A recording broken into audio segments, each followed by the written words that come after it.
Hello, everyone. My name is Andreas Wells. Today, I'm going to be talking about a topic that is very close to my heart and that I'm really passionate about because I do work as a CNA in a long term care facility right now. I am going to be eventually working in the hospital in the next couple of months on a med surg floor. But right now, today, let's focus on long term care. Let's focus on our future.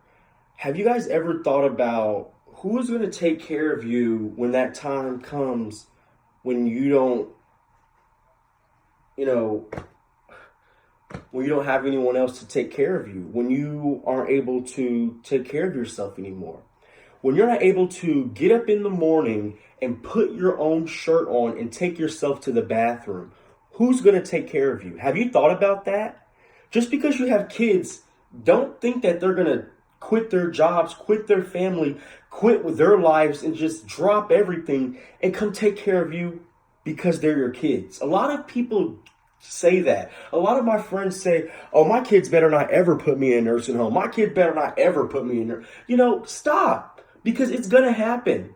Your kids aren't going to stop what they're doing and take care of you. They're not. You're going to have to provide for yourself. You're going to have to put yourself one day, and it's the truth. People don't want to hear it, but one day it is going to happen. I have plenty of residents. Guess who comes to visit them? Their kids. There are other options out there where you can, get a home health aide, but let's face the fact. What is the most popular option here? It's long-term care. And do you know who is doing about 80% of the hands-on care in a long-term care setting? It's a CNA. A CNA is a certified nurse's assistant. Basically, look at it as this. A CNA does everything that the nurses can't get to.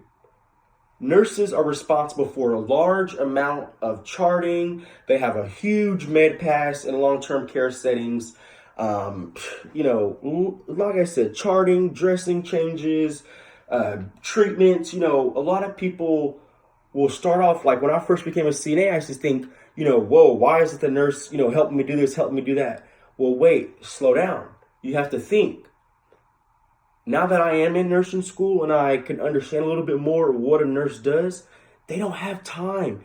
They have so much more they have to analyze and assessments they have to do on these patients that, it's kind of like you feel like we're all overworked, but a CNA is more physically demanding position in long-term care. I can remember being responsible 6 a.m. coming in and being responsible to get up 16 people, wash them, brush their teeth, clean socks, clean clothes, make sure they're comfortable, address their needs before even touching them with the nurse.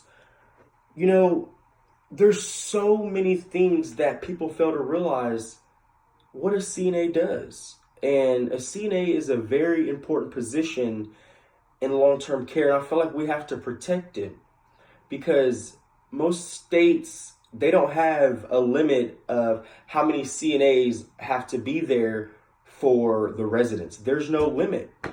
Um, you know, there's times where on a night shift, it could be one CNA and one nurse.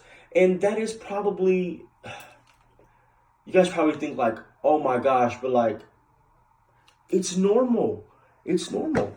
And you probably think it's maybe easier because they're asleep, but no, it's not fair. It's not fair. I feel like it comes from, a lot of organizations being greedy with money, and we have people's lives in our hands. And I hope in the future that there is something implemented and important enough that they have enough CNAs, that CNAs are paid a little bit more, that CNAs can possibly, get trained to do a little bit more extensive things in a long-term care setting.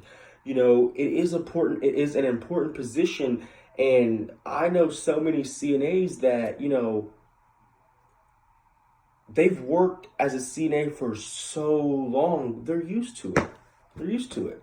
But there has to be a change, I hope, in the future. And I hope that you guys agree with me and that, possibly if everyone just takes a stance to this, we all have to realize we're going to need help in the future. We're going to need someone to care for us. And if we don't make a change now, then there may not ever be a change. So, thank you guys for watching my speech today. And I hope that you understand the negative effects that it has on CNAs when they're overworked. That energy can just be passed on to the residents. And, who wants to be asking someone for help when it's an overwhelming process already, and where they're living at now is already overwhelming. So I hope in the future something gets changed and we can implement a better structure for long-term care CNAs. So thank you guys for watching. Have a good day.